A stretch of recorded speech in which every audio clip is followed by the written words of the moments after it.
when going on a health and fitness journey, there's going to be so many more changes than you think. And they might not be in the way that you think things will change. So when you start prioritizing yourself, you start actually showing up for yourself. And I'm not saying showing up for yourself for a week or two.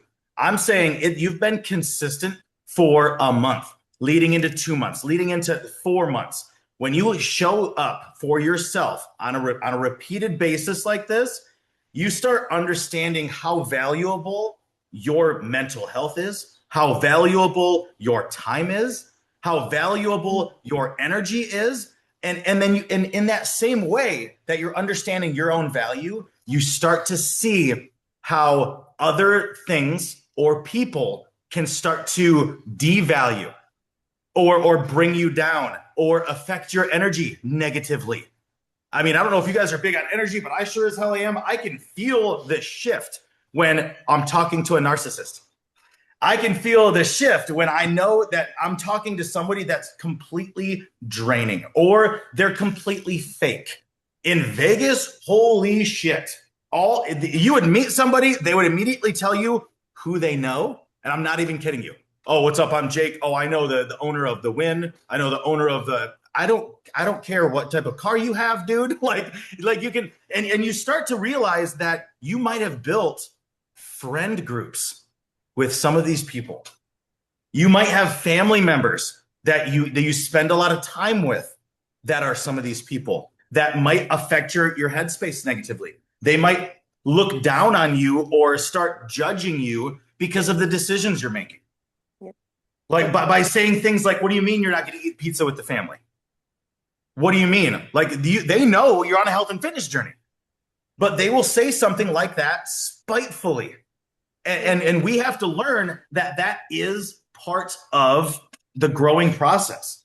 There's going to be difficult conversations like that. Like if you want to go out with your friends and you don't want to drink alcohol, you still want to be present with your friends and spend time with them, but you don't want to reset your goals or reset your gains, or maybe you just drank the weekend before and you can't just keep doing this shit every weekend. So you got to let them know, no, I'm not cool with this. And they're going to give you some shit. They are, partly because they're your friend and they're going to poke at you, but partly because your success shines a spotlight on their failures. And it might not seem like that right away. You might have the neighbor that starts cheering you on in the beginning. Let's say they're overweight, they're a little heavier, you're a little heavier. They start cheering you on. Right. And then you start losing some weight. You start feeling good. And they're still like, hey, keep it up. Keep it up. But then you start getting in really good shape. Now they're going to start the what are you taking? What are you on? Again, because you taking action is a spotlight on what they could have done. They didn't take action. And now you're somewhere they want to be. Now that can be, like I said, that can be the neighbor, but that can also be a partner. That can also be work associates. That can also be family members. And family members is a very, very difficult one if everybody in your family has built habits around not moving a ton, eating ultra processed foods all the time. Now, I know I'm going on a tangent here, but stay with me.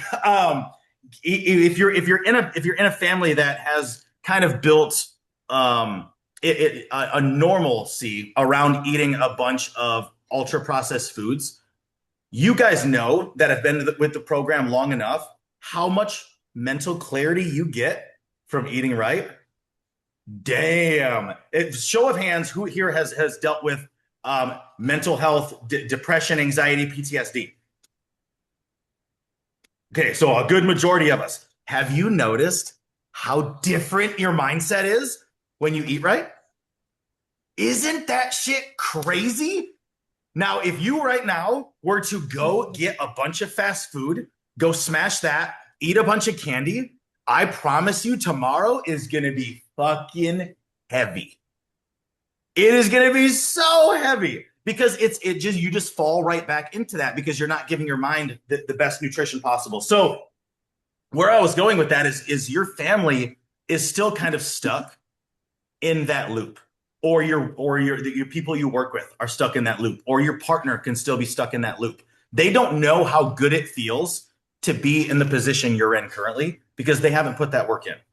They haven't taken that step. So we kind of have to show them some grace when they poke at us and they're like, "Oh, you're not gonna eat a bunch of pizzas. Oh, you're gonna have one piece of pizza." Ooh, because that's what I get. I get shit like that all the time. I stayed at my papa and my grandma Rita's. Grandma Rita is like she's incredible, but I grew up eating tamales for Christmas. My Christmas was tamales. So and I love tamales until I helped her make them and found out how you make tamales. Just Sabrina knows. She's like, it's just lard. Lard and lard and lard. It's so much. It hurt my heart because I used to smash those bad boys. But they didn't know what was healthy. They genuinely didn't understand what healthy is. So that was something like, you got to try to educate, but obviously not come from a snobby position. But I want to talk about that because these are some of the growing pains that we're going to face on our health and fitness journey. Is we might have to tighten our circle. There might be people in our circle we just have to completely say goodbye to, unfortunately. It is what it is, especially if they're consistently draining your energy or consistently putting you in a position that's going to inhibit your growth as a person, mentally or physically.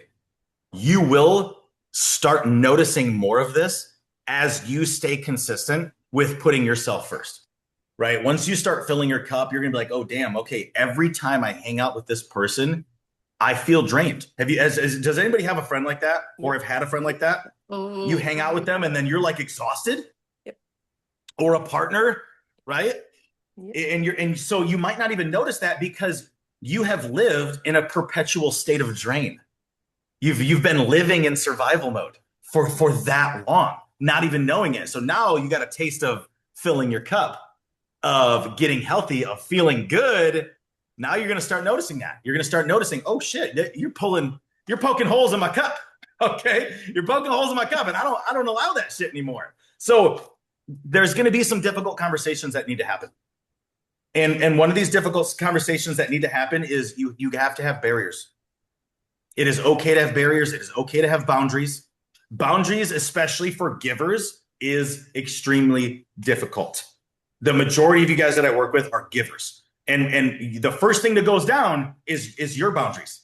When somebody else has an emergency, somebody else needs something, all of a sudden your boundaries go gone.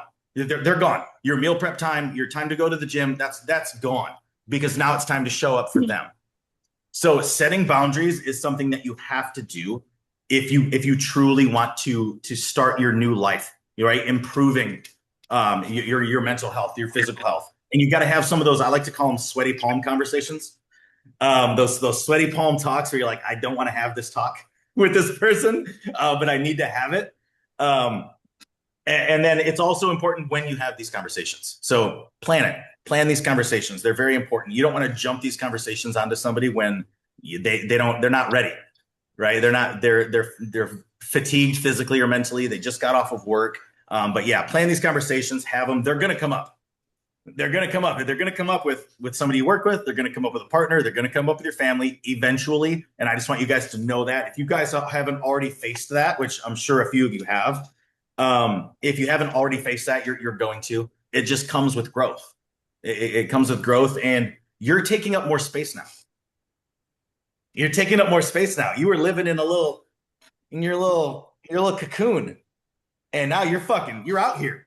You're out here fucking living loud, taking time for yourself, and you're taking up more room. So yeah, there might be some unhappy campers, especially like I said, people that are reclused into their own position and want to make a change, but maybe don't know what to do, or maybe just don't have the grit to do it. But yeah, so that's what I wanted to ramble on and rant at you guys a little bit about is just that there's going to be some changes when it comes to your health and fitness journey that you might not expect.